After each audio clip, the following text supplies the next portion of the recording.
تاجدار حرم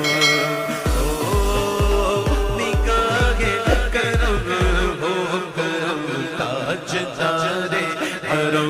آج عملاً مساجد تقریباً بند ہیں، یعنی یہ مسجد کا کھلا ہونا نہیں کہ ایک امام ہو 3 مقتدی ہوں اور یہ کہہ دیا جائے کہ جمعہ ہو گیا ہے یا جماعتیں ہو گئی ہیں۔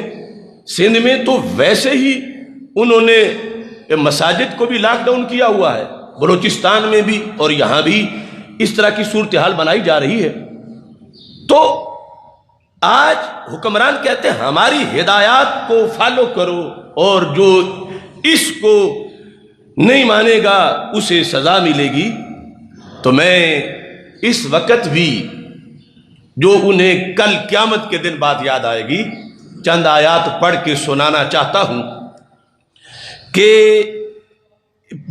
یہ تمہاری بہتری کے لیے ہے کہ اگر اس موقع میں اللہ کے احکام کی نافرمانی ہو گئی اس کا ذمہ دار کون ہوگا؟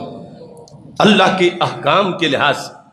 اب دیکھو قرآن مجید برہان رشید میں رب ذوالجلال ارشاد فرماتا ہے، یہ سورہ بقرہ میں ہے، آیت نمبر 114 ہے، وَمَنْ أَظْلَمُ مِمَّنْ مَنَعَ مَسَاجِدَ اللَّهِ أَنْ يُذْكَرَ فِيهَا اسْمُهُ۔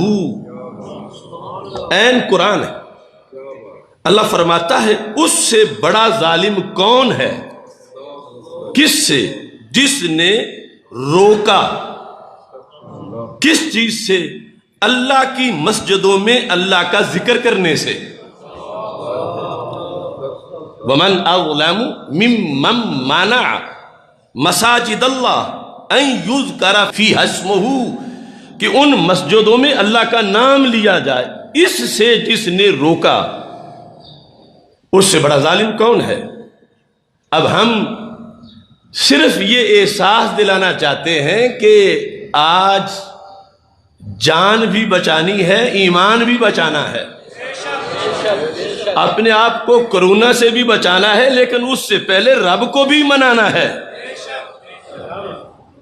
وائرس ہے، وائرس ہے، وائرس ہے، وائرس ہے، تو میں کہتا ہوں وائرس ہے مگر اس سے پہلے فریاد رس ہے اور وہ بس ہے۔ وَمَن يَتَوَكَّلْ عَلَى اللَّهِ فَهُوَ حَسْبُهُ۔ آخر ان آیات کا بھی تو جواب دینا ہے۔ اگر لاکھوں مسجدوں میں آج کروڑوں لوگ نہیں جائیں گے تو مسجدوں کے در و دیوار بھی قیامت کے دن کل پوچھیں گے۔